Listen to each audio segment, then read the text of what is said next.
你们查酒驾，连非机动车都查，就是冲我来的吧？谁也不会想到，张一阳听从了新警员宋兴的建议，就针对城市各大要道以及非机动车的查酒驾，竟然能查到一个逃亡10余年的 A 级通缉犯李峰。在李峰坦白之前，副局长张一阳以及民警宋兴和李现俩人都是懵的。至于在火车站将这二人抓捕，完全就是巧合中的巧合。昨天晚上，李峰的媳妇蒋英给副局长张一阳送外卖，看到张一阳的警服后，她就开始胡思乱想，认为她丈夫的事儿肯定暴露了。于是第二天，他们就收拾东西，准备坐大巴车离开三江口。李峰买票的时候，蒋英抱着孩子，忽然她发现对面的2个男人正盯着她的一举一动。这俩人不是别人，正是准备在三江口抢贪官的劫匪方超和刘直。既然是大贪官，级别不等。那些做窗口的办事员虽然在相亲市场上颇具心理优势，鼻子敲得比天高，但是他们……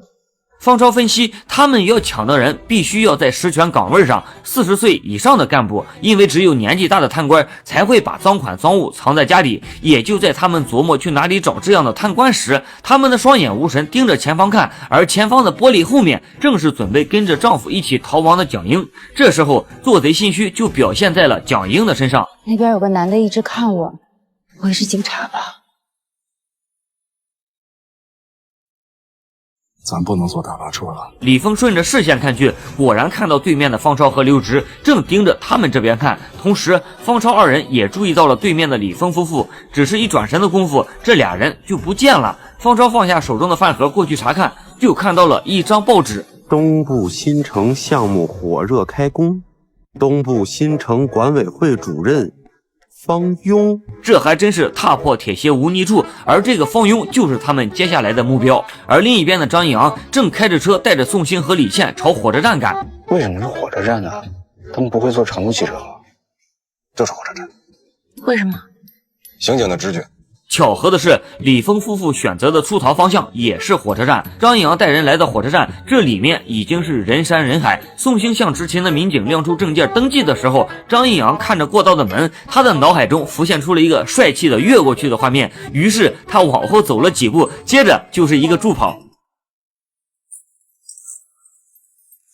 我们可以进去看啊。现在的张一阳恨不得找个地缝钻进去，但还是被宋兴和李倩给夹走了。此时的月台上，李峰拿着行李和抱着孩子的蒋英，只是现在哪还有火车？也就在一愣神的功夫，蒋英看到了来势汹汹的张一阳。有警察？是，没事。张一阳知道找到蒋英就能证实昨天晚上他的确点了外卖，也就能证明他没有杀害叶队长的时间。张一阳把手放进包里，李峰察觉到危险，也把手伸到了腰上。江耀，昨天晚上是你给我送的外卖是不？是，昨天我在你家里看你挂着警服，我就知道你是警察了。对，我是，你别。我就说嘛，是他送的，你找就行了。李峰还不知道这里面的弯弯绕，拔出刀就把蒋英护在了身后。宋兴和李现见状，也赶紧把副局长保护了起来。人都是我杀的，跟他没关系。我叔叔，我不想再逃了，为了孩子。妻子苦苦的哀求，还有嗷嗷待哺的孩子，李峰心一软，刀就掉在了地上。同时他也喃喃自语，他在三江口躲了大半年，直到昨天晚上大规模的查酒驾，就连非机动车都要查的局面，这让李峰误以为警方是冲他来的。更让他没想到的是，今天警方就找到了他。我认栽。李峰的束手就擒让张一阳还没有回过神。随后张一阳在医院看腿伤的时候，李倩打来了电话。喂，局长，李峰都找了。找什么了？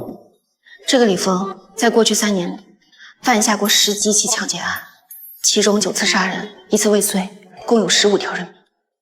半年前躲到了三江口。多少条？15条。李峰是公安部的 A 级通缉犯，他也是每年下发的重点缉拿对象，曾经5个省出动上万人抓他，但最后愣是没有抓到。没想到竟然让张一阳给缉拿归案了。而对于这次莫名其妙的立功，让张一阳除了懵还是懵。这就立功了？这提前1年还超额完成任务，是不是就可以回省城了？当初张一阳就不想来三江口，现如今破了大案，再加上他的腿伤，他说啥也要回去。审讯室内，李峰也原原本本的把他作案9起杀了15人的事交代了一遍。不过自从他来到三江口后，就没再做过案。有一天我在路上碰到我以前一个狱友，他说有人雇他去杀人，给他20万，他想让我帮他，钱分我一半，我就答应了。后来才知道，要杀的那个人是一个老警察，警察好像还是个领导。这个领导叫什么名字？好像姓卢。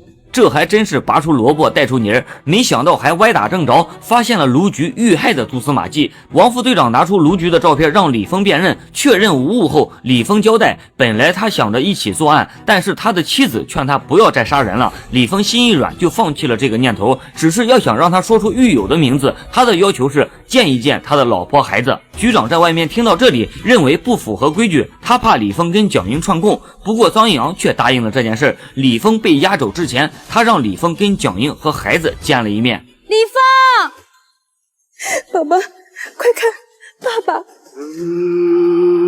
孩子的大名我想好了，也叫李峰。我会把他抚养长大，陪着他一辈子，让他做一个好人。自己做过的事儿不可饶恕，他只希望他的孩子将来能做一个好人。为此，他了却了心愿。李峰还特意给张一阳鞠躬表示感谢，同时他也说出了让他杀人的狱友的名字。我那个狱友叫小飞，外号刀疤脸。张一阳不知道的是，此时的刀疤脸也就是小飞已经被另外一伙人给控制住了。让你杀人的事还有谁知道？我没杀人。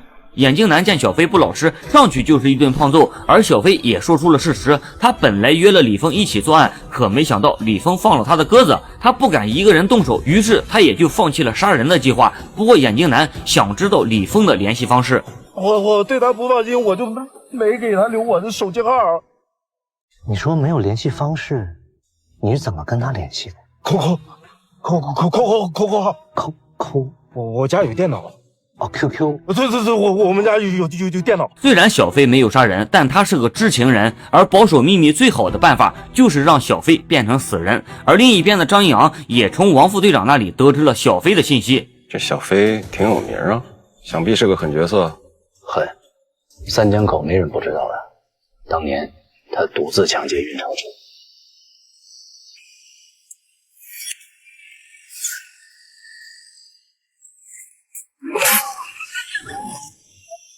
小飞的确是个狠人，他嘴上的刀疤也是这么来的。听完王副队长的描述，张一阳捂住了嘴，李倩咬着嘴唇，宋兴撅着嘴。他们这么做的目的就是憋住不让自己笑出来。那么杀小飞的那个眼镜男是谁呢？他的电脑硬盘会不会落入眼镜男的手中呢？